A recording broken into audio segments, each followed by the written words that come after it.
Hi, welcome back to Rusted Junk Garage.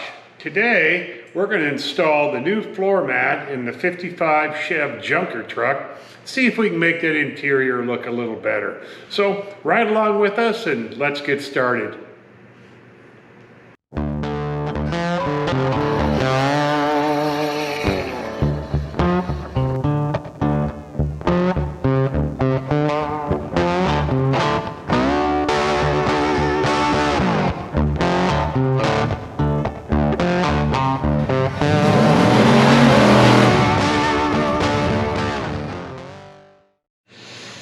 Okay, got the new floor mat laid out, trying to get some of the rolls out of it, the way they rolled it up in the box. We'll see how that goes. But before we get started, we've got to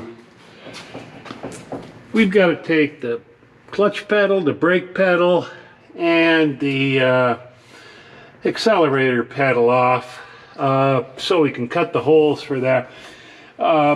To the right of the accelerator pedal is the starter thing, and I've already unscrewed the button knob on that, so we're going to leave that and just cut that. It's too much of a pain in the butt to remove that. So anyway, we're going to get started on this. We've got to come underneath here, and pretty simple.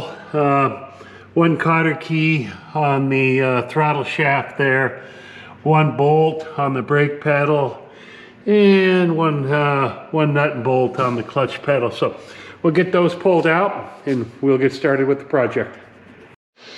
Okay, been cutting out the holes for this. Here is for the dimmer switch. Obviously this is for the steering column, and we slice that all the way up so it slides up, and then there is the bracket that goes over that.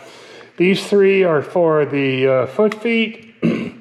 This one here is going to be for the foot starter, although that hole's too big, so I think I'm gonna kind of fit it up in there and cut a smaller one.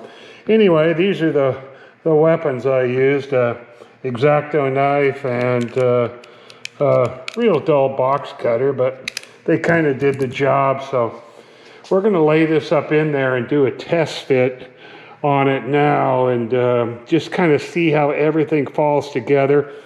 Obviously I've got to put in a hole for the clutch and the brake, and once I get it up in there in place, that should be pretty easy to mark, and then hopefully this fits good. So anyway, we're going to fit it up in there and see how it looks. All right, we've got it kind of laid out in here. Just checking the fit under the seat here and seeing how it lays out here. This is where the starter shaft comes through, and this is the throttle, and those kind of look like they're lining up pretty good. Got a little adjusting to do up there, but there's the high beam switch. Still gonna put the clutch and the brake in, but I think I want to get this cut here first and laid down, and these over there, and then I can get this piece adjusted here so I know where the brake pedal is going to land in there. So we're going to fiddle with it for a while longer and get that starter shaft hole cut, and I think that'll get that to lay down, of course, a lot better, and then we'll start marking out the clutch and the brake pedal. Okay, we got the starter shaft cut in, so it's laying down better. Kind of looks like everything is kind of lining up okay. It's pretty even on the ends on both sides. You know, these things, I don't know, I may glue them down on the edge. There's a tab here that I'll cut that comes through. There's one over there, and I don't know if there's one up here. I know there's one up above or below the heater there, so we'll get to those when I kind of get the final fit. But next, we're going to cut in the clutch pedal and the brake pedal. and get that in there, and then we'll I think we'll start putting this thing back together. I don't have any screws for this yet, unless I can look through my pick a nut collection or pick a screw collection. So anyway, we're going to work on that clutch and brake pedal now and get those holes cut. All right, got the holes cut for the clutch and the brake. The gas fits nicely. The starter rod coming through fits nice. The high beam, low beam, they got a little bit of adjusting here. And like I said, there's some tabs here that got to be cut. And it snaps down over those. Well, you can see it. It doesn't snap over them, but so we'll get to those. But I think that's just about the final fit. I'm going to slip the brake and the clutch pedal back in, and just to make sure those work, and then we'll move on to the accelerator and do some fine tuning, make sure everything's right before we cut those slots for those pins. And there's 3 of them. There may be 4. I'm going to have to look around a little bit, see if I can find the 4th one. So anyway, that's what we're going to do next. All right, we've got it in. We got the clutch and the brake, foot feet back in.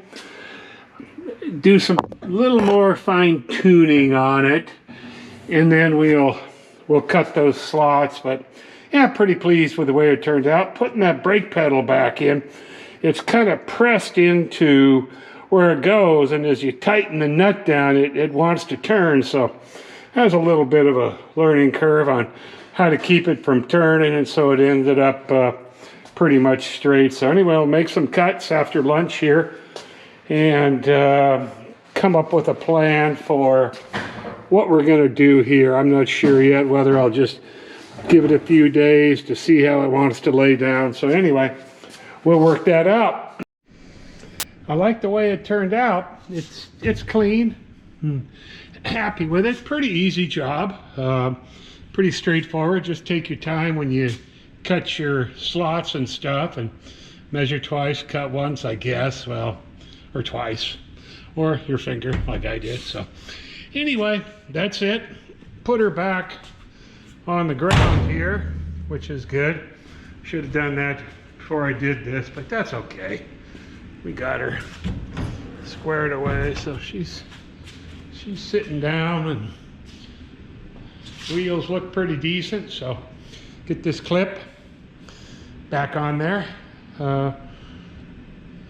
I got it all shimmed out how to put it on, so should be pretty straightforward job. Slap the radiator hoses on, hook up just couple wires, like 1 connector, 2, 3, 2 to the generator, 2 to the battery, and turn the key and let's see what happens. So there you go. Thanks for joining us today on Rusted Junk Garage. Don't forget to like, subscribe, and comment.